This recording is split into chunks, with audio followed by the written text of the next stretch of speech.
listening to the WrestleHavoc Podcast on YouTube, where we discuss everything in and outside of the squared circle. We talk all that goes on in the realm of WWE and AEW every week.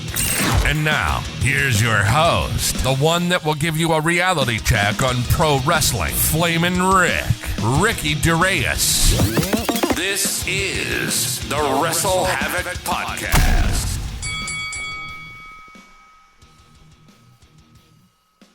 What's up, everybody? It is Flamin' Ricky DeReyes right here on the WrestleHavoc Podcast, here to review AEW WrestleDream 2023. Of course, it is the very first edition of WrestleDream, the inaugural WrestleDream, of course, to pay tribute to the late Antonio Inoki. But overall, what can I say about this WrestleDream pay-per-view? Overall thoughts on this show. I thought this show was a great show, a phenomenal show from top to bottom. We had 10 matches on this fucking card.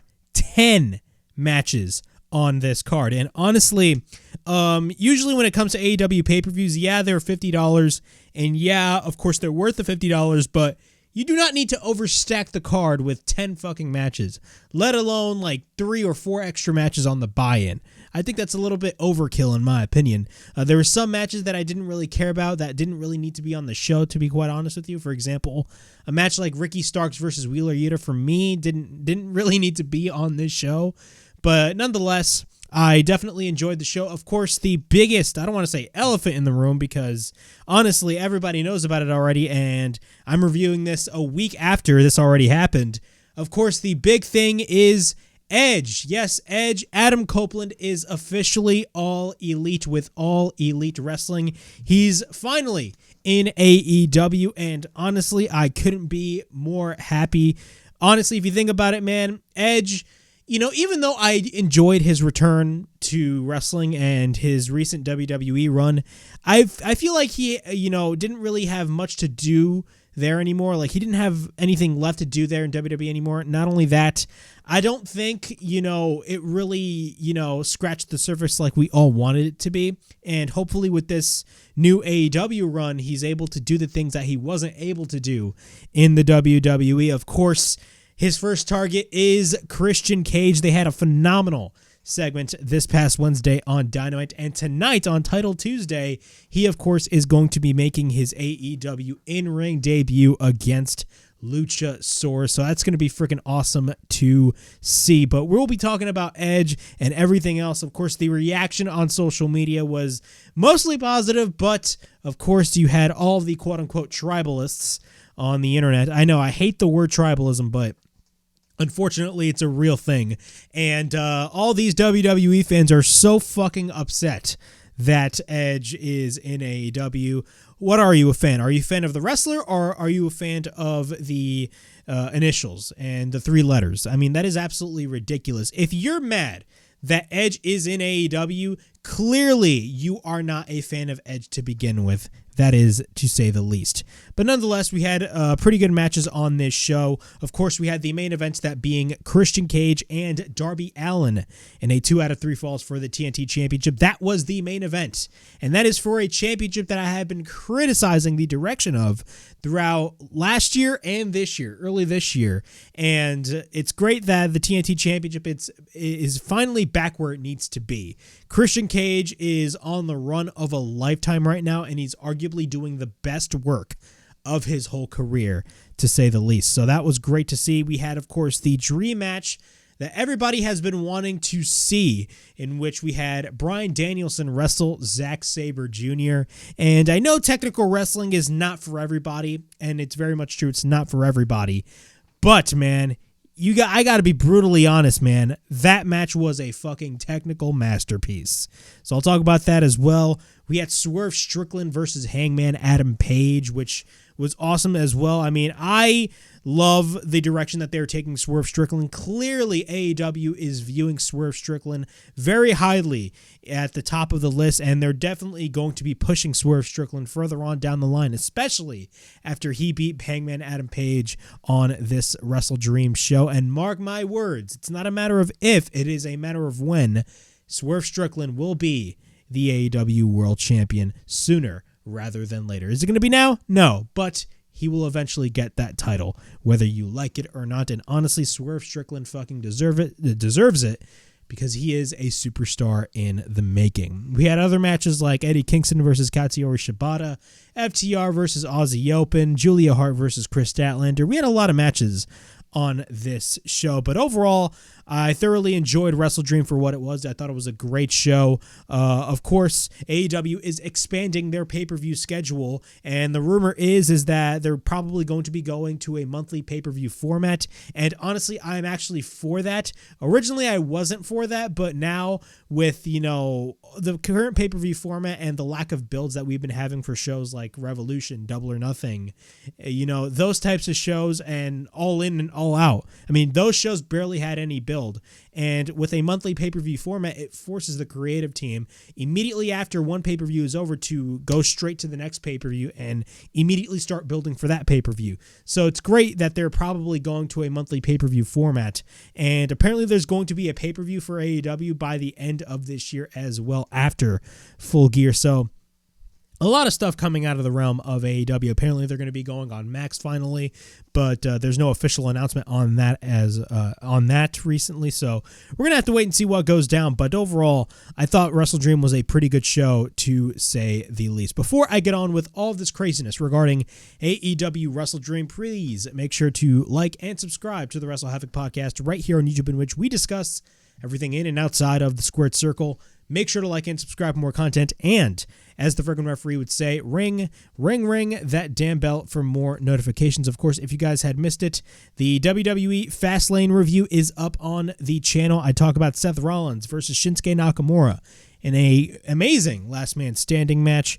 Of course, Cody Rhodes and Jey Uso are your new undisputed tag team champions.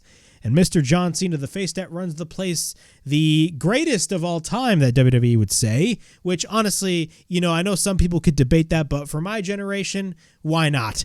He teams up with LA Knight to take on the Bloodline with Jimmy Uso and Solo Sikoa. So a lot of discussion on the Fastlane review. So if you guys haven't checked out the Fastlane review, the link will be in the description below. Also, follow me on social media. Follow me on Twitter, Instagram, and TikTok. And of course, subscribe right here on the YouTube channel for more content right here on the WrestleHavoc Podcast, in which we discuss everything in and outside of the squared circle. All right, let's go ahead and scram through AEW WrestleDream. And my apologies if the camera is lagging a little bit. OBS has been fucking with me throughout the past couple of hours, and it's been pissing me off, to say the least. If you're a content creator, you know what I'm talking about if you use OBS, man. Sometimes OBS can just piss you off downright ugly. But nonetheless, let's go ahead and talk about this show. On our first match of the evening, we have MJF wrestling the Righteous in a 2-on-1 handicap match for the Ring of Honor World Tag Team Championships. Of course, Adam Cole is currently injured. I believe he fucked up his knee when he was jumping down the ramp at Grand Slam in the match that MJF had with Samoa Joe. Now, what's interesting about that whole thing is of course, on the Go Home Dynamite, and the end of the Go Home Dynamite before WrestleDream, a mysterious masked figure in the devil mask of MJF attacked Switchblade Jay White, leaving us with a cliffhanger. We do not know who that masked man is. A lot of people are pointing at MJF, but even though it is his mask, it's not MJF. It's clearly somebody else. And there's a lot of speculation that this whole injury with Adam Cole could possibly be a work, and it could possibly lead to the eventual breakup between Adam Cole and MJF. Because if you think about it right now, the story between Adam Cole and MJF is arguably, besides Christian and Adam Copeland, it's basically the top story right now in All Elite Wrestling, and it's a phenomenal story. I could go as far as to say, and I know this sounds a little bit ludicrous, and I said the same thing on my All In review, but it's basically, if you think about it, their answer to the Bloodline storyline. If you think about it, it's something so simple, but it just works very well. But MJF comes out with both the ROH Tag Team titles and his AEW World Championship. And he cuts a promo when he makes his entrance, and he says, "It appears the devil has arrived in Seattle." But he's not going to lie, he is a little pissed off because there's been a lot of rumors and BS that he was the one that attacked Jay White. And of course, MJF is in a current feud with Jay White, and it has been official. It will be MJF versus Switchblade Jay White at the Kia Forum at Full Gear, which I am fucking excited about. So, of course, he talks about the mysterious attacker that attacked Jay White on Dynamite, a.k.a. Tofu. He's been calling Tofu, and we've been getting a series of just Tofu chants. And he had nothing to do with it since MJF. And on top of that, some schmuck went into his locker room and stole his mask out of his bag. And to make matters worse, Adam Cole is injured, and he isn't here tonight. But it's all good because he will make sure that when he comes back, that those Ring of Honor tag team titles are waiting for him and allow him to explain what will happen to these two dollar store devil reject dickheads. Of course, he's talking about you, fat boy. Of course, I believe he's talking about Dutch. He basically calls him a fat boy, and he talks about how he will hit him with a body slam. And he says that is not good enough because here's what will happen to you, white boy with dreads. And of course, he's talking about Vincent. He will grab him by his hipster hair and tie it in a bow and shove it straight up. Of course, fat ass's fat ass. After that, he says because his name is Maxwell Jacob Friedman, and he is better than you, and you know it. So the match starts. MJF is riling up the crowd. Now, what I absolutely love about this current babyface character of MJF is that he gets the most simplest things over with the audience. And that is sometimes what you need to do. I mean, wrestling is, a lot of people tend to point towards the moves and in-ring ability of a lot of wrestlers and all the dives and shit that a lot of wrestlers nowadays do. But really what's more important is your character work. And MJF, I mean, he's been a guy that has been perfecting his character ever since, he started wrestling. Not only that, ever since AEW started, he's been hitting home run after home run after home run when it comes to his character. And with this babyface character that he is on, whether or not he's lying or not, he still makes the audience believe like, holy shit, this guy is so likable. And that is what I really enjoy about this current MJF run. But he riles up the crowd with the possibility of him hitting a body slam. We're getting a bunch of body slam chants. So think about this. MJF got a double clothesline over. Then he got a kangaroo kick over. Now he got a freaking body slam over. The simplest and most generic moves in the history of wrestling gets over with the audience. Now, if you would see a 450 splash in AEW right now, yeah, people would pop, but nobody would chant 450, 450, 450. A body slam, a kangaroo kick, and a double clothesline is way more over in AEW than a fucking 450 splash. Just think about that. But we get a bunch of body slam chants. MJF then tries to pick up Dutch, which has been a common occurrence throughout the majority of this whole match. But then he ends up retreating to the outside. Of course, he asks for a massage from the people in the front row. And then he comes back into the ring. And then, of course, MJF just screams at the top of his lungs, I wasn't familiar with your game. Sportsmanship. Of course, the classic sportsmanship line that he has been doing in every one of his pay-per-view matches this year. Not every one of his pay-per-view matches this year, but most of his pay-per-view matches this year. So, sportsmanship. And we get a bunch of sportsmanship chants. Dutch then shakes his hand, but MJF pulls a classic MJF and ends up being a dick and pokes the eye of Dutch. After that, we get a side headlock by MJF. MJF then runs the ropes and struts. He drops Dutch on the middle rope, but then Vincent comes in. And then, of course, he was this close. MJF was this close to shoving Vincent's head up Dutch's ass. But then the Righteous regain control. Vincent tags in. We get the double team by the Righteous. Dutch ends up going for the ripcord layer, but then he ends up going for a flatliner. Vincent goes for the cover and a near fall, but then Dutch makes the tag. The Righteous then continue to be in control, but then Dutch is working on the neck of Maxwell Jacob Friedman. MJF then drives his elbows on Dutch, but then Dutch regains control. MJF then tries to fight back, but then he tries to tag in, but Adam Cole, of course, isn't there. So, of course, reality is setting in for Mr. Maxwell, which, again, I love that touch, and clearly it shows that they're really focused on that story. After that, Dutch is behind him. Dutch ends up picking MJF, but MJF escapes. MJF tries to pick Dutch up, but then Dutch falls on MJF. We get a cover and a kick out, but then Vincent is on the top. We get a powerbomb by Dutch, followed by a senton off the top. We get a cover and a near fall. Dutch goes for the boss man slam, and then we get a cover on Max and a near fall. The Righteous continue to dominate over MJF. Dutch grabs a chair, but then Vincent grabs wood and a chair from under the ring. After that, Vincent is about to hit him with the chair, but MJF grabs Vincent's balls with the referee distracted. After that, the referee turns around and sees Vincent with the chair. MJF gains the advantage and goes for the roll-up. Once he goes for the roll-up, we get a cover and a near fall. We get a boot by Vincent, and then Vincent tries to go to the top, but then he misses the senton, I believe. And then Dutch tags in.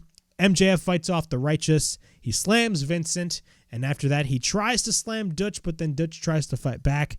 MJF bumps the head of Dutch in the turnbuckle repeatedly, but then he hits repeated rights from the second rope on Vincent, and then he bites the head of Vincent. The Righteous then knock on one another, or knock each other down, I should say. MJF sets up the body slam. He picks up Dutch, Jesus Christ. I'm having a hard time saying Dutch's name. He picks up Dutch, and he hits a body slam, and the crowd goes absolutely ballistic. MJF has that look on his eyes setting up for that kangaroo kick. After that, he sends Vincent straight up the ass of Dutch, and then he goes for the kangaroo pose and ends up hitting the amazing and 100% kangaroo kick. Then goes for the heat seeker. After that, we get a cover, and MJF, with leverage from the ropes, almost getting caught by the referee, wins and retains the Ring of Honor Tag Team Championships. Overall thoughts on this match, I thoroughly enjoyed this match for what it was. MJF is super, super, super entertaining on with basically everything that he does. He's just that damn good, period. He is that damn good. And this current babyface run that he is going by, it's starting to make me believe that he's not going to be the one that turns on Adam Cole. Now, we do not know when that turn will happen, but once Adam Cole returns from injury or his supposed injury, because at this point we do not know. I mean, AEW is really trying their hardest to really make the fans believe that this injury is real. But what if it is real? What if it is serious and they had to change their plans? We do not know. But it's very interesting, man. You know, we have a lot of things going on regarding this whole storyline. Who is the devil mask? Who is the guy wearing the devil mask? Could it be Adam Cole? Could it be somebody else? We have absolutely no idea. But what's more important right now is that MJF still has the ROH Tag Team titles, and he is still the AEW World Champion. Granted, he didn't defend his title on this show, but he will be defending his title against Switchblade Jay White at Full Gear. Moving on, we have Eddie Kingston taking on Katsuyori Shibata for his newly won a couple of weeks ago Ring of Honor World Championship and New Japan Strong Openweight Championship. So this is not a unification match because if you think about it, right now Katsuyori Shibata is the current ROH Pure Champion, but his title was not on the line on this show. Eddie Kingston, of course, is defending both his ROH and NJPW Strong Openweight titles. But overall thoughts on this match. I thought this was a pretty good match. Eddie Kingston was fucking awesome. Katsuyori Shibata is on another fucking level. I'm a big fan of Katsuyori Shibata.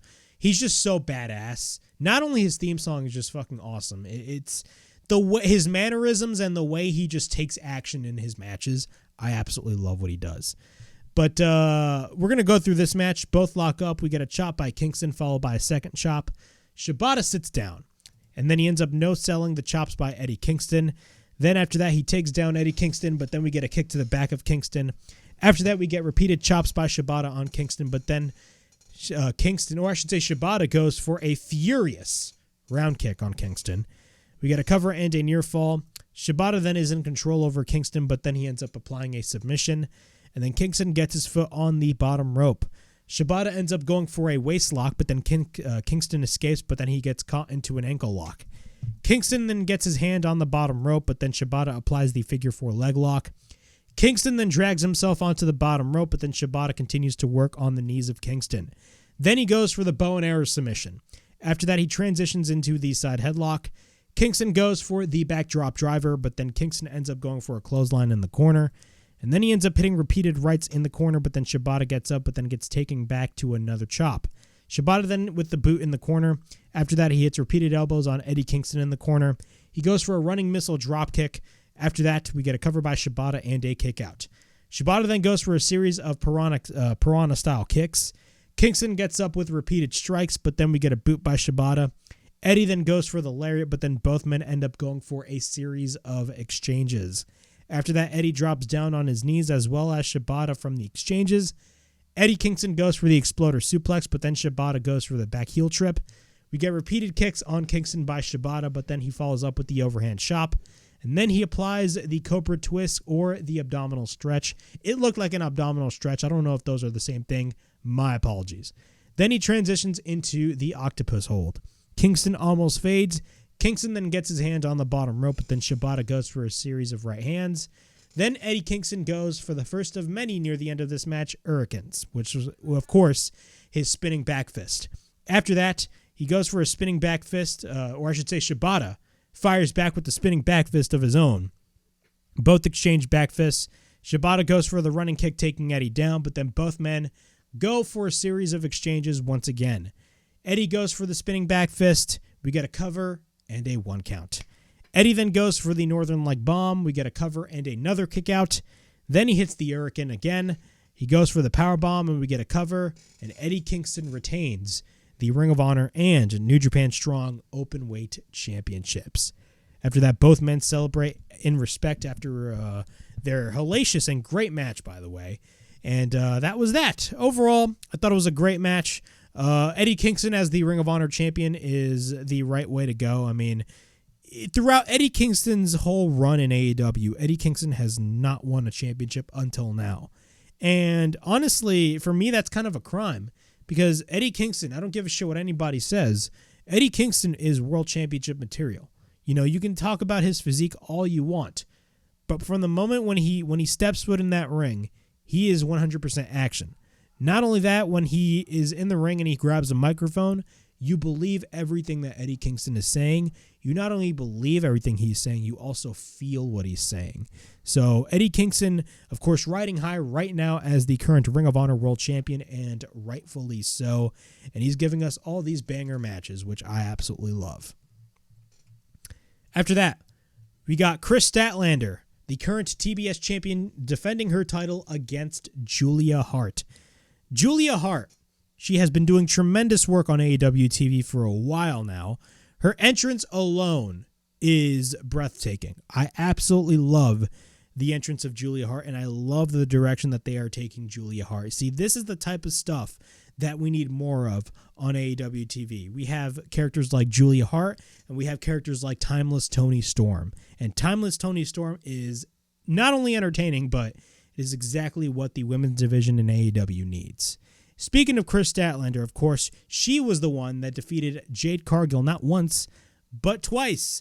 And now Jade Cargill is in the WWE. I will talk about the direction of Chris Statlander after I go through this match, because the direction of Chris Statlander and the way that they're going to be pushing Chris Statlander after this match is going to be very important, and I'll tell you why. Both women lock up. We get an arm drag by Statlander. Statlander is in control from the beginning of the match. We get an elbow strike by Statlander, and then she misses a knee strike when Julia Hart escapes. Once we're back into the ring, Statlander goes for the kick, but then Statlander hits a shoulder tackle. We get a cover by Statlander and a near fall. We then get a roll-up by Julia Hart, but then we get another near fall. Later on in the match, Julia Hart grabs her by the hair, dragging her to the outside. Statlander picks up Julia Hart, and then she climbs the steps on the apron, but then Julia escapes. Then she drops Statlander once again on the apron, but then she sends her to the barricade repeatedly. She sends Statlander back into the ring, but then we get a cover by Julia and a near fall. Julia bounces her head, the head of Statlander with the boot. I completely fucked up my notes. My apologies. She drives her knees on Statlander, and then Julia Hart hits a senton running off the back of Statlander. We get a series of strikes and knees by Statlander, and then she applies the abdominal stretch. Statlander goes for the hip toss. Both women go for a series of exchanges, followed by a power slam by Statlander. We get a running uppercut in the corner by Statlander, followed by a knee. Then Statlander goes for the Blue Thunder Bomb. We get a cover and a kick out. Statlander picks her up once again, but then Julia escapes. Statlander misses the discus lariat and then lands on the middle rope.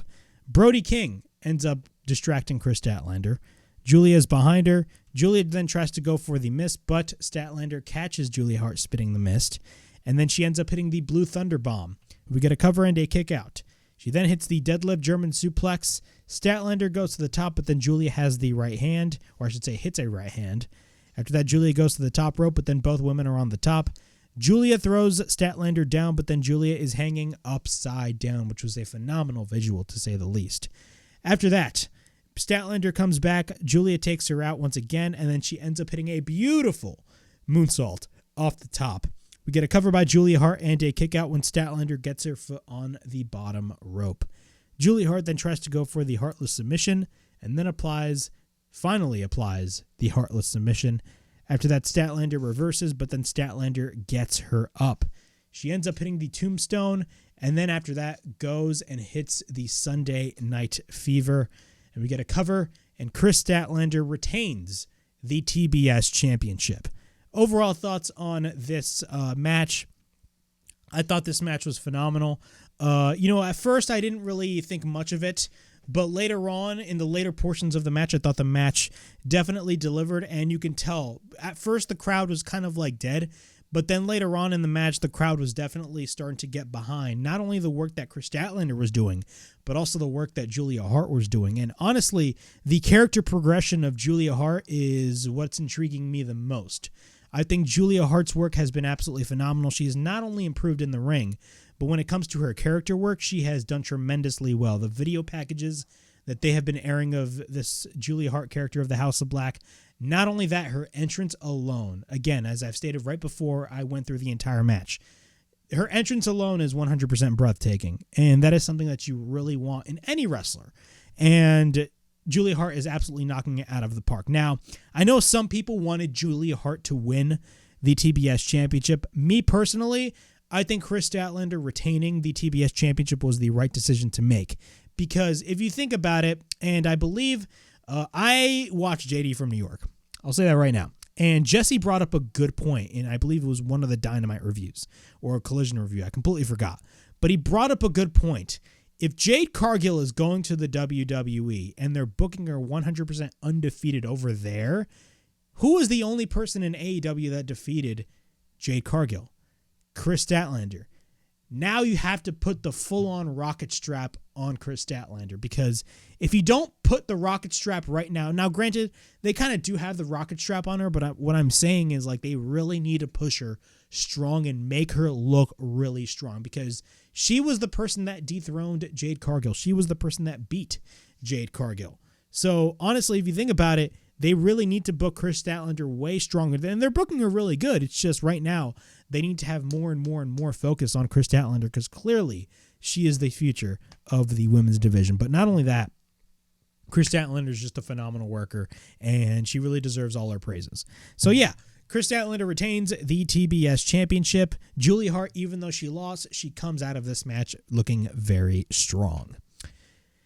We got the Young Bucks taking on the Guns, taking on Orange Cassidy and Hook, taking on the Lucha Brothers for the number one contendership for FTRs, or I shouldn't say FTRs anymore. It should be Ricky Starks and Big Bill's AEW World Tag Team Championships. Of course, what I'm talking about is, if you guys did not watch Collision this past Saturday, FTR wrestled Ricky Starks and Big Bill, and from what it looks like, or I shouldn't say from what it looks like, it already happened, FTR dropped in shocking fashion very quickly in the match. They dropped their AEW World Tag Team Championships, and it created a lot of speculation on the internet, which was very stupid speculation, to say the least, because we all knew they signed extensions with AEW, and people were like, oh my God, they're going to join CM Punk in the WWE, and I'm like, bro, chill the fuck out. No, they're staying with AEW. They literally signed new contracts a couple of months ago. But, yeah, FTR are no longer the tag team champions. The new tag team champions are Ricky Starks and Big Bill. All right, let's go through the match. Nick and Phoenix start the match. Later on, Hook tags in, as well as Matt Jackson. Both men face off. Matt goes for a Northern Light suplex. Then Hook goes for a Northern Light suplex of his own. Matt then goes for another Northern Light, so they're basically trading off Northern Light suplexes. Matt hits one on Cassidy, and Hook hits a Northern Light suplex on Nick Jackson when he comes in. After that, Hook drops Matt Jackson down, but then the Guns come in. They try to suplex Hook, but then Orange comes in. Orange and Hook go for the double suplex on the Guns. Orange goes for a tope, but then Hook tries to go for the T-bone, but then the Guns come in. Later on, Penta takes them both out, but then the Guns later on regain control. Later on in the match, the Guns knock onto one another. Penta tags in. He hits a crossbody off the top. We get a sling blade on Austin Gunn, and then another sling blade on Colton. We get a rolling DDT by Penta, followed by a backstabber. After that, we get a thrust kick, and then Penta later on goes for the Made in Japan on Colton Gunn. So basically, the Guns are getting fucking annihilated. We get a cover by Penta and a near fall. Austin tags in, but then Matt comes in. He hits a DDT. Cassidy goes for the DDT on Matt Jackson, but then he gets taken to the outside. Nick, after that, plants Austin down. Then, off the apron, he hits a moonsault on Orange Cassidy. After that, Penta goes for the somersault. But then, meanwhile, Hook makes the blind tag. We get the orange punch on Austin, but then Hook has it applied. Nick Jackson tags in, and he goes for a 450 on both Hook and Austin Gunn. We get a cover by Nick and a near fall when Orange makes the save. Orange then counters for the beach break, but then Penta escapes. Then after that, Nick tags in. Nick stomps on Penta, hitting the Fear Factor on both Orange Cassidy and Hook. After that, we get repeated super kicks by the Bucks, so they're going for the full-on super kick party. After that, Penta fires back. We got the double super kick by the Bucks on Pentagon. After that, they end up hitting the BTE trigger, and we get a cover.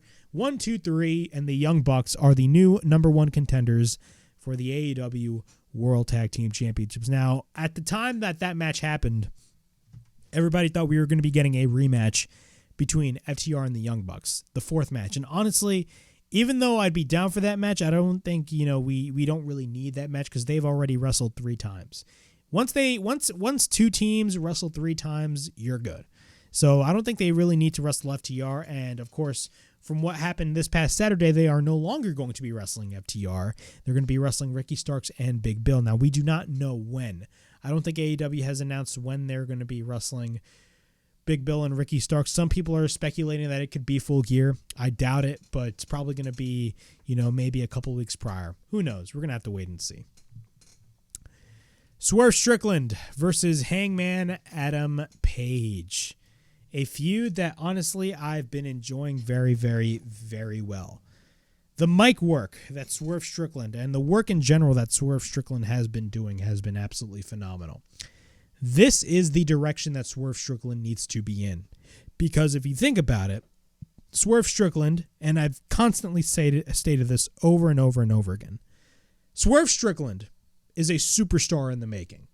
He just is. There's no denying that whatsoever. And if you argue against that, clearly you are the problem. Swerve Strickland is the type of future that you would want when you're trying to build a company around. If you want to build a top heel, Swerve Strickland is your guy. And after this match, even though he had help, Swerve Strickland beats Hangman Page. And with him beating Hangman Page, Swerve Strickland, his stock goes higher. Not only his stock goes higher, he gets elevated to a further level. And with him getting elevated to that further level, it can draw him closer and closer and closer to the World Championship. So, yeah, that's my thoughts on that. But I'm going to go through the match real quick. Both lock up. We get a side headlock takeover by Swerve. We get a boot by Hangman. Hangman is in control. He goes for multiple chops in the corner. We get a series of chops by Swerve on Hangman in the corner. After that, Hangman reverses. He stomps after Swerve, and then he goes for the head scissors. And then he hits a dropkick on the side of the head of Hangman. After that, we get a cover by Swerve and a near fall, followed by a right hand by Swerve on Hangman. After that, of course, Swerve... Basically, what happens is Swerve goes for a neck breaker on Hangman. Hangman switches into a waist lock, but then Swerve counters back and he ends up hitting a German. Swerve is fucking smooth, bro. After that, Hangman lands on his feet. Later on, Hangman hits a fall-away slam. Hangman goes for a lariat, taking Swerve to the outside, but then Swerve gets caught into a powerbomb on the apron. After that, he gets driven to the barricade. Hangman goes to the top, but then he ends up hitting a moonsault on the outside. He sends Swerve back into the ring, but then he goes for the pump-up Liger Bomb, that being Hangman Page. After that, we get a cover and a near fall. Hangman goes for the tope on Swerve on the outside, but then both men fight it out. Hangman ends up regaining control.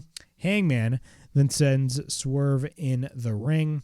After that, Hangman goes for basically throughout the majority of this whole match, Hangman was getting booed out of the fucking building. He really was. And I don't want to say rightfully so, because if you think about it, this was Swerve Strickland's hometown of Seattle, Washington. Of course, he was the hometown hero in this match. Later on, Hangman goes for a deadlift German, but then Swerve comes back with the flatliner followed by a brainbuster. We got a cover by Swerve and a near fall. Swerve goes for the backbreaker on Hangman, but then Swerve goes to the top. Hangman comes in, Hangman goes to the second rope, and then Hangman tries to pick up Swerve, but then he ends up fighting back. After that, Swerve then takes Hangman for a pile driver attempt on the steel steps, but then Hangman drives the hand of Swerve on the ring post. Hangman then ends up hitting the Deadeye on the steel steps, and then he takes Swerve back into the ring. Hangman is on the apron setting up the buckshot lariat, but then Hangman boots Swerve. We then get a series of right hand exchanges by both men once again. Hangman, after that, basically what happens is Hangman is on the apron setting up the buckshot lariat. Hangman boots Swerve, but then after that we get a series of right hand exchanges. Hangman bites the hand of Swerve, but then Hangman goes for the buckshot, but then Swerve counters into grabbing the arm of Hangman. And then he stomps on the arm. Swerve is on the top, and Swerve goes for the Swerve stomp on Hangman on the apron. And after that happened, you got Prince Nana doing his fucking dance mad quickly. You can tell this man got excited. Swerve goes back to the top. He hits a 450 splash. After that, we get a cover by Swerve and a near fall. Swerve applies the cross arm breaker. Hangman later on goes for the roll up, and then we get a near fall. Hangman goes for the lariat, but then he sets up the Deadeye, but then Swerve counters into the Juji Gatame. And then he transitions into a triangle, but then Hangman hits repeated shots on Swerve on his damaged hand. So great psychology right there. We got a German suplex by Swerve, but then Swerve goes back to the top. He misses the Swerve stomp, but then Hangman hits a buckshot out of nowhere. After that, Hangman is selling his damaged arm so he cannot go for the pin attempt. And then he crawls for the cover, but then when he finally makes the cover, we get a near fall when Prince Nana grabs the boot of Swerve and places it on the bottom rope. After that, the referee sees it, and he basically bans Prince Nana. Then Hangman walks towards Prince Nana, and then he sets up another buckshot, but then Hangman lands into a shot of Prince Nana's crown by Swerve Strickland without the referee looking. We get a cover by Swerve and a close-ass kick-out. He goes for the house call, then hits a second house call, and then goes for the one and only JML driver. And we get a cover, and Swerve Strickland defeats the cowboy himself. Cowboy shit, or Mr. Cowboy shit, Hangman Adam Page. Overall, man, this was exactly what this match needed to be. This match was to show everybody that Swerve is a fucking main eventer on all levels. He's not only very marketable, in my opinion, especially with the music that he's putting out, but he has the look, he has the physique, he has the charisma, he has the promo ability. Everything that you could ask for with the wrestler, you got it in Swerve Strickland. And this was the match that Swerve Strickland needed to really solidify that. And I think AEW did a pretty good job in showcasing all of Swerve Strickland's strengths. If Swerve had lost this match, in my opinion, it would have been a big problem because, again, you know, why would you really have Swerve cut all of these promos only for him to lose a match? It wouldn't make any sense if you really think about it.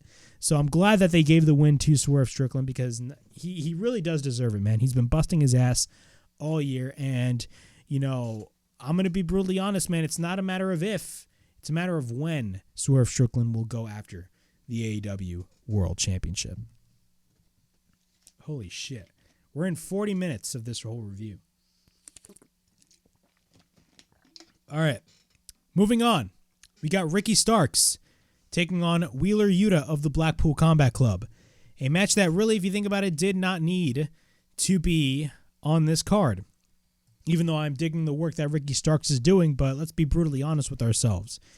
Ricky Starks' AEW contract is almost up. Do you guys honestly believe he's going to stay there? I really don't. I don't think he's going to stay there whatsoever. Jon Moxley's on commentary, And he was on commentary for the Claudio Castagnoli and Josh Barnett match on the 0 Hour pre-show, which was awesome to see. Jon Moxley was cursing left and right, which was hilarious. We get a series of technical wrestling by both men. Yuta works on the arm of Starks, and basically Starks goes for the slap. Yuta then fires back with the slap, and Jon Moxley on commentary is like, make him pay for that shit. Both men go for a series of exchanges. Starks goes for a series of right elbows and then followed by a back elbow by Yuta. We get a chop in the corner by Yuta. Starks then sends Yuta to the top rope, but then Stark at this point of the match is in control. We get a slam by Starks, and then we get a series of stomps on Yuta. Starks is working on Yuta in the corner, but then we get a chop by Starks. Starks goes to the top rope, but then he walks the rope in flamboyance and, of course, goes old school. After that, he goes for a back suplex on Yuta. We got a cover and a kick out. And after that, Moxley's just screaming at the top of his lungs, make him pay for that shit. Yuta goes for the roll-up, and we get a near fall. We get a crucifix pin by Yuta. Yuta then runs into a throw by Starks, but then we get a boot by Starks in the corner. And then he gets caught by Yuta into an inverted atomic drop. After that, we get the enziguri by Yuta, but then Yuta goes to the top once again. He hits a flying elbow strike, but then we get a cover by Yuta and a near fall. We then get a right hand by Starks, but then Yuta goes for the Samoan drop. Then after Yuta went for that Samoan drop, of course, Moxley was like, shout out to Justice Pain, if you know, you know. After that, Big Bill comes out. We get a roll up by Starks and a near fall. Tornado DDT by Starks. After that, we get a cover by Starks and a kick out. Starks ends up going for the Rochambeau. We then get the arm drag countered by Yuta. But Starks counters back into a powerbomb. Starks goes for the cover and another kick out. Starks drives his elbows Blackpool Combat Club style on Wheeler Yuta. But then Yuta grabs the arm of Starks. Both men exchange elbows, but then Yuta pushes Starks to Big Bill on the outside. Yuta then jumps over the top rope, but then he gets caught by Bill. Bill gets sent to the ring post, but once we're in the ring, Yuta catches Starks and drives his elbow on Starks. Then we get the seatbelt pin by Yuta. After that, we get a cover into near fall, but then Starks catches Yuta in a beautiful fucking spear. And then he hits the Rochambeau, and we get a cover, and Starks and Big Bill win the match. Or Big Bill. Big Bill was not even in this match. Starks wins the match, this one-on-one match. Jesus Christ. I am not at the right headspace right now. But nonetheless, pretty good match, but honestly, we didn't really need to have this match on this card, to say the least. It was my least interested matches on the entire WrestleDream card. Next match, we got the dream match of the century. We got Bryan Danielson wrestling Zack Sabre Jr. We were originally supposed to get this match last year at the very first Forbidden Door at the United Center on June 26, 2022. But unfortunately, Bryan Danielson got injured, and instead Zack Sabre Jr. faced the newest member of the Blackpool Combat Club at the time, Claudio Castagnoli. Fast forward, over a year later, we finally got the match on who is the best technical wrestler in the world. Is it Bryan Danielson or is it Mr. Zack Sabre Jr.? This match was off the fucking charts. Everything about this match was everything that it needed to be. Seriously, I'm being brutally honest right now. Everything about this match was pure perfection on all levels. You can be somebody. Think about this. You can be somebody that does not like technical wrestling, and you may be somebody that just thinks it's boring. But I urge you, watch this match because you will be fucking blown away out of your goddamn mind. And I'm being brutally honest when I say that. These guys basically showed the world like technical wrestling can be very entertaining. Not only that, they showed that technical wrestling can be, something that people can just enjoy themselves for. I know technical wrestling is not for everybody, but bro, these two men just absolutely fucking killed it, man. The counters after counters, the back and forth by both men really made this match what it was. The enthusiasm of Jon Moxley, I know a lot of people, including myself, are talking about how Jon Moxley constantly curses on commentary, but if you don't think about the cursing and you really just listen to Jon Moxley speak, he's really giving you the wrestler's perspective, and he's really diving deep in all these different holds and moves. And that was what really, made Jon Moxley on commentary special, and what really elevate this match even more, because Jon Moxley, who was a member of the Blackpool Combat Club with Bryan Danielson, is literally explaining you, the viewer, the difference between Bryan Danielson and Zack Sabre Jr., which I absolutely love. Like, Bryan Danielson's more of a striker. Zack Sabre Jr. is using more of his head and brain and really kind of toys with his opponent. Stuff like that. The small details in that match really made this match what it was. It was not just the action in the ring, but also the level and the knowledge that Jon Moxley had on commentary and really explaining to the viewer what made these two wrestlers unique in every sense of the word. And that is exactly what I loved about that match. Okay, of course, I mentioned that Jon Moxley was on commentary. Both men try to stall one another. Danielson then drops Zack Sabre Jr., but then Sabre catches Danielson with the Cobra Twist. Danielson then goes for a Cobra Twist of his own. So once again, of course, they're going for the back and forth. We get a roll-up by Danielson. Sabre applies the Juji Gatami, but then Danielson tries to go for the Indian Deathlock. Sabre counters, but then both men are on their stomach.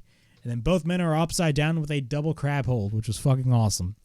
Both men separate. Sabre then grabs the knee of Danielson, but then he ends up working on the knee. Sabre then sets up and basically goes for a Bryan Danielson special, and that little special is called the Romero special. But then Danielson escapes. He grabs the knees of Zack Sabre Jr., and then he targets the nose of Sabre and goes for the Romero special of his own. So I love, once again, the back and forth by both men. Sabre escapes. He grabs the right wrist of Danielson. He goes for the bow and arrow, but then Danielson escapes. We got the uppercut by Sabre Jr. After that, we get an uppercut by Danielson, but then both men exchange uppercuts. Sabre then goes for the shoulder block, knocking Danielson down. Sabre then stomps on the arm of Danielson, but then Sabre twists the arm of Danielson. And then he targets and basically does joint manipulation on Bryan Danielson, basically pulling a whole Pete Dunne. After that, we get a series of kicks by Zack Sabre Jr., followed by an uppercut. We then get a hammer throw on Danielson. Danielson lands on his feet from a moonsault, and then he goes for the single leg crab. After that, he stomps on the knees of Zack Sabre Jr. After that, he kicks the knees of Zack Sabre Jr., right? And this spot was crazy. So he goes for the dragon screw. And then he goes for a second dragon screw. But the second dragon screw looked way more brutal than the first. Because the way Danielson twisted the ankle of ZSJ, literally when ZSJ's foot twisted, it looked like it kind of broke. But even though it didn't, it still looked really brutal. After that, Zack counters and twists the neck of Danielson. Then after that, he ends up hitting a dropkick. Zack gets taken down onto the top rope, but then Zack is taken upside down. After that, we get repeated kicks onto the chest of Zack Sabre Jr., and then he kicks the knees of Zack Sabre Jr. Danielson goes to the second rope, but then he drives his elbows on Zack Sabre Jr., but then Zack Sabre Jr. grabs his arm and drives him on his own shoulder. Danielson later on goes for a butterfly suplex off the top. Later on in the match, Danielson misses a kick, but then Sabre Jr. ducks the kick, but then Danielson catches the second kick on the side of the head of Zack Sabre Jr. Danielson is ready to kick his fucking head in. After that, we get repeated stomps by Danielson, but then Sabre counters the Busaiku knee. Sabre goes for the bridge pin. Danielson counters in a bridge pin of his own, and this was where a lot of people in the arena and Jon Moxley himself literally just marked the hell out. After that, Sabre goes for a chokehold but then Danielson escapes and goes for a choke of his own. And then we get the European clutch pin by Sabre Jr. on Bryan Danielson. After that, we get the near fall, and the crowd just goes up on their feet. You have literally Jon Moxley just not marking out, but he dead ass stood up in just absolute happiness. He was like, oh my God, this is amazing. After that, we get a series of kicks by Danielson on Sabre's knee, and then we get a running kick into the corner, but then Zack trips Danielson. Danielson goes for the cat mutilation. After that, Danielson tries to go for the dragon screw, but then after the dragon screw, he holds on to Zack Sabre Jr.'s knee. Danielson. So both men basically go head-to-head, and I believe Zack Sabre Jr. had a hold on Bryan Danielson. Danielson spits in the face of Zack Sabre Jr. We get a series of slaps by Sabre Jr. Danielson chokes him, and then we get a slap by Danielson knocking down Zack Sabre Jr. After that, both men just boot one another. We get an uppercut on the right arm of Danielson. After that, we get a kick to the knee of Sabre, followed by a second uppercut. After that, we get a series of back and forth by both men. We get the PK on the arm of Bryan Danielson. After that, he goes for the Michinoku driver. We get a submission by Zack Sabre Jr. on Danielson's arm, basically pulling them back. Nigel, while this submission was applied on Bryan Danielson, Nigel McGuinness, who has been basically, of course, an old rival of Bryan Danielson from the Ring of Honor days, has been talking a lot of shit on Bryan Danielson on Collision and on commentary constantly. He says, "Think about your wife and kids, mate." And then Moxley, on the other hand, is like, "Let's go, Bryan. Fuck that guy." Just pure entertainment on all levels. Danielson makes it to the bottom rope. We get repeated kicks by Sabre Jr., followed by the roundhouse kick by Danielson, but then Danielson stomps on the head of Zack Sabre Jr., and then Zack catches him on the armbar, but then Danielson goes for the shoulder capture suplex, and then hits the Busaiku knee. We get a cover and a near fall. Danielson gets up, runs, and hits the Busaiku knee once again. And we get a cover, and Danielson wins, beating Zack Sabre Jr., and you can declare that Danielson is the best technical wrestler in the world today. After the match, Jon Moxley on commentary just casually sits back and is like, holy shit. Overall, perfection. Everything about this match was awesome. The technical wrestling ability by both men is just unfucking matched. Jon Moxley giving you a brief, not a brief, but really giving you an in-depth explanation on what makes these two wrestlers so special is really, really what really got me into this match, because he really made me appreciate more the art style of technical wrestling, because I'm not really the biggest technical wrestling guy. But when you see good technical wrestling, you really just do appreciate it, because that shit is very difficult to master, and not everybody can get technical wrestling right. And a guy like Danielson and Zack Sabre Jr., they both just perfected that shit so fucking well. So hats off to both men. And do we see a rematch further on down the line? I have no idea, but it's going to be very interesting.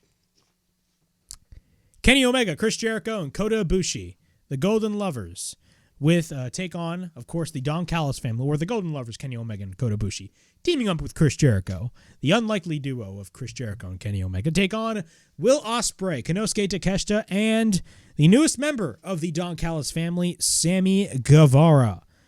But pretty good match, to say the least. I thoroughly enjoyed this match for what it was. Callis is getting nuclear heat, to say the least. It was just, on all levels, freaking insane. I'm not going to go through everything in this match because of the fact that there's just a lot of stuff going on. And I have to actually almost end this video, so I got to hurry my ass up. But nonetheless, everything about this match was pretty good. Ibushi in the ring, you know, he's been getting a lot of criticism lately, but Ibushi looks very different than what he would look like, a couple years prior. But I think, they're putting him in multi-man matches because they really want to save that energy, when Ibushi gets, in better shape. And Ibushi, did all the best he could, but, it was not the Ibushi that we knew.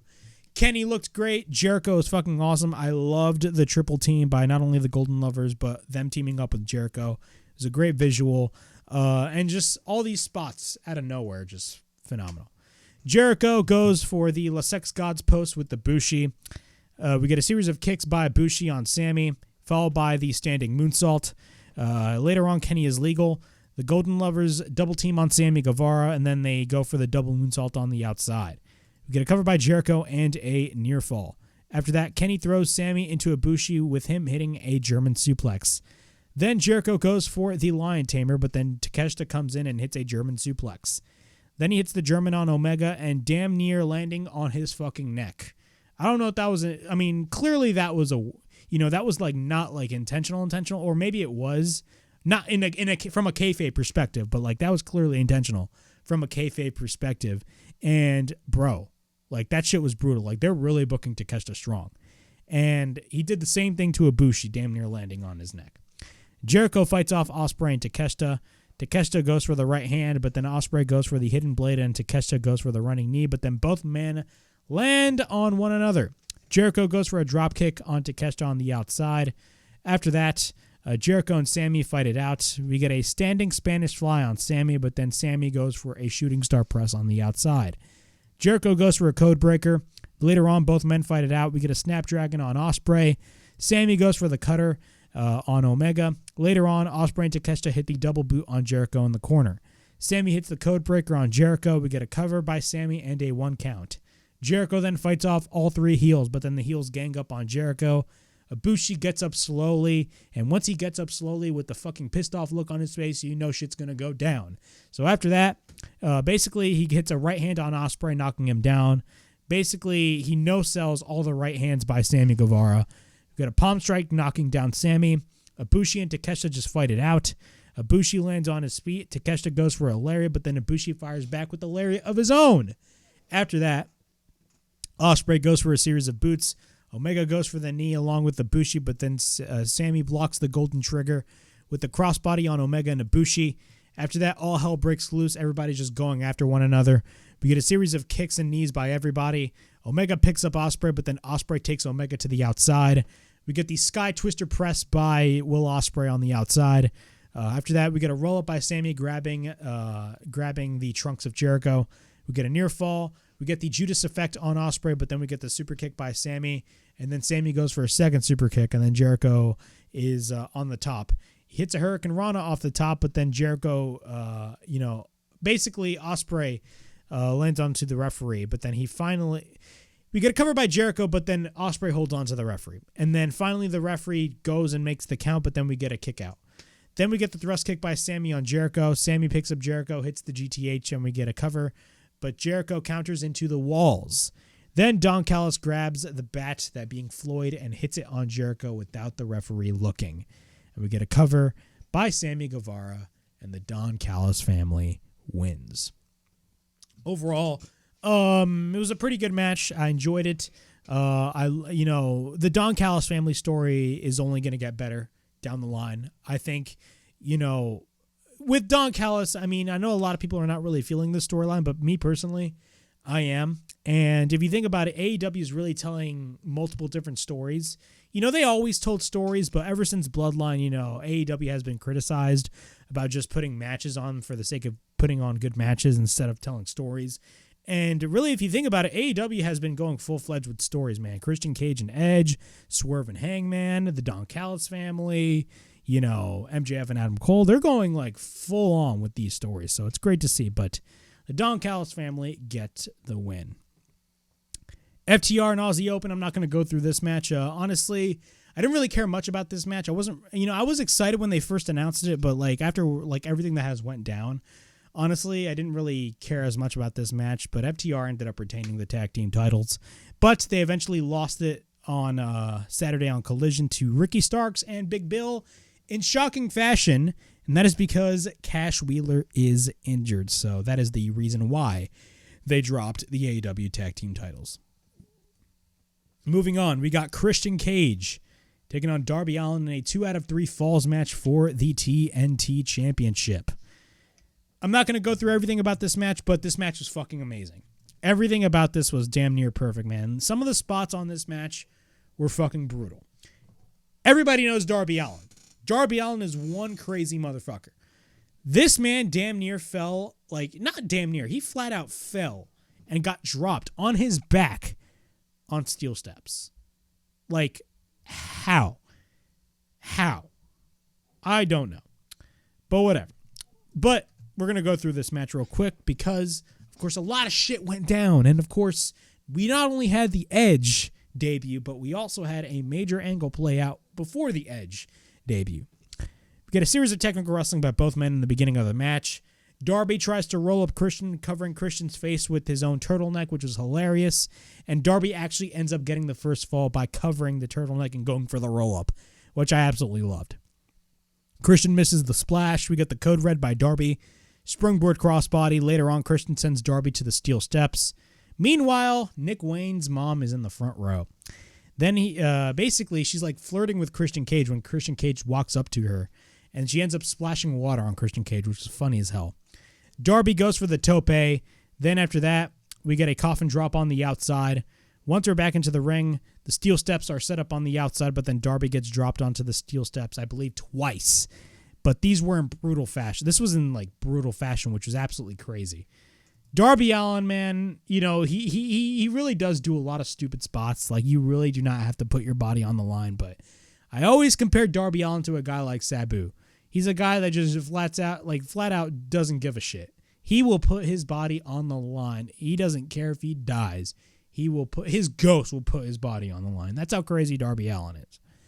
But Christian exposes the ring. Darby gets placed onto a stretcher, but then Christian ends up going for a splash on Darby on the stretcher, which was crazy to think. Christian then goes for the kill switch. We get a cover end to near fall. Darby then applies the sharpshooter, but then Darby tries to fight back. Darby later on goes for the scorpion death drop. He goes for the coffin drop, but then we get a cover end, a kick out. Sunset flip powerbomb by Christian. He tries to spear Darby, but Darby ducks and instead spears the referee. Darby then tries to gain the advantage, but instead Christian Cage low blows Darby. After that, Christian grabs the TNT title, and then Nick Wayne comes in and takes it away. After that, later on, Nick Wayne has the belt, and once he has the belt, and you could easily see this from a mile away. I mean, the Nick Wayne turn was not shocking, but you already knew what was going to happen, especially after all these past couple of weeks building up to this match. Nick Wayne comes in, has the belt, screams at Christian about all the things that he flat out said to Nick Wayne building up to this match, about his mother, about his dead father, all that stuff. And you know Christian loves his dead fathers. Then, of course, you get the perception that he is going to hit Christian Cage, but instead, he Vince Russo's all of us. He swerves us all.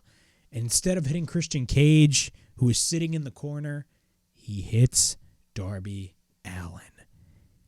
Christian goes for the cover. 1, 2, 3. Christian retains the TNT Championship. So after that, what happens? The heels, Luchasaurus, Nick Wayne, and the guy that loves talking about dead dads, Christian Cage, beat the shit out of Darby Allin. Sting comes out, but he's still no match for Christian, Nick Wayne, and Luchasaurus. Christian gets 2 chairs. He sets up a concerto on Sting. But the lights go out. It shows a video package of a muscle car driving around Seattle. And it has an opening riff from an Alter Bridge song. Alter Bridge, huh? After that, he drives into the building and he arrives at the Climate Pledge Arena, which is where WrestleDream is taking place. And what happens? The lights go back on. All the heels are still in the ring. And then you hear the opening quotes. You think you know him. They didn't say you think you know me. I could have sworn it said you think you know him. It's fucking Edge. Adam Copeland is all elite. The crowd goes absolutely ballistic. Edge is in the ring. He looks at Christian, giving the chair to Edge. Edge has the chair, but instead, from what it looked like, he almost hit Sting with it, but he swerved us all and hit Nick Wayne with the chair. After that, he spears the shit out of Luchasaurus. Christian retreats. Edge stands tall. The crowd goes ballistic, and Edge shakes hands with Sting and Darby Allin to close WrestleDream. Edge is all elite. Honestly, this was fucking awesome. Absolutely awesome on all fucking levels. The way he made his debut, the way Edge made his debut, is exactly how you need to debut a wrestler. Period. Edge showing up in AEW. Is this a good thing for AEW? 100%. They need a guy like Edge. What was there left in WWE for a guy like Edge to do? Nothing else. And what's funny about this is that Edge actually wanted to go to AEW when the company first started. Because when the company first started, Edge was thinking about coming out of retirement. Because people need to understand, Edge was forced to retire. He never chose to retire. He was forced to retire. And when he came back in 2020 at the Royal Rumble, I went fucking crazy. And Edge, even though he had a pretty good run for those couple years in WWE, because think about this, Edge was a fucking lifer. He spent his whole career in WWE. I mean, there was nothing really left for him to do. The Judgment Day feud ended, and like what was there left for Edge to do? With AEW, it opens up a slew of whole new possibilities and a shit ton of new people for Edge to work with. I can easily pick and choose the matches right now. Edge versus Darby Allin. Edge versus Sting. Sting wrestles, very rarely. He will only wrestle once or twice, maybe every couple of months. But bro, we never got to see an interaction between Edge and Sting.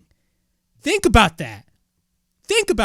When they shook hands, I marked the fuck out. We could get Edge versus Darby, Edge versus Sting, Edge versus Kenny Omega, Edge versus Hangman, Edge versus Swerve, Edge versus Will Ospreay if he ever signs with AEW, because right now he's not under contract. What else? Edge versus, Matt Jackson or Nick Jackson, one of the Young Bucks, because we know eventually Edge and Christian are going to reunite. Edge versus MJF. Oh my God, imagine the back and forth in promos with these two men. Holy fucking shit. Bro, the possibilities at this point are fucking endless. I am so down with this. Seriously. And you had a shit ton of fans so mad that Edge betrayed their good old WWE. Well, I got a newsflash for you. Are you a fan of Edge or are you a fan of the letters? Because that's what, clearly. Because if you're angry at the fact that Edge joined AEW, you were never a fan of Edge whatsoever, so go fuck yourself. Okay? Edge joining AEW is nothing but a positive for not only the career of Edge, and clearly it showed with his promos, but also at the media scrum. Edge seemed so fucking happy. But it's also a positive for AEW. I don't give a shit what anybody says right now. AEW is at a point where they're at a down period right now. Their attendance is not good, and it's still not good. Even with Edge there, it's not good at all. It's actually pretty embarrassing to say the least. But it gives people something to watch, and it gives people who haven't seen AEW before will be able to see a guy like Edge and be like, oh, I want to see that. That's the significance of Edge. And also it opens up a slew of new possibilities creatively for not only Edge, but for AEW as well. So this is nothing but a positive, and I'm absolutely very happy for him. If Edge is happy, the fans are happy. And that's my thoughts on that. But that was my AEW WrestleDream review. Yes, I know I've been very late with my WrestleDream review. I after I believe it was September 10th, I stopped uploading videos for a while because I was stressed out of my mind when it comes to school. Because the semester started, I'm in college, I got to get that shit done. But I covered Fastlane. I covered WrestleDream. Now I got to get ready for Title Tuesday because that's about to start. So I got to get ready for that. But overall, WrestleDream was a phenomenal show. Honestly, these past few pay-per-views for AEW, Forbidden Door, All In, All Out, WrestleDream, those shows have been off the charts. Absolutely off the charts. I've been enjoying their pay-per-views.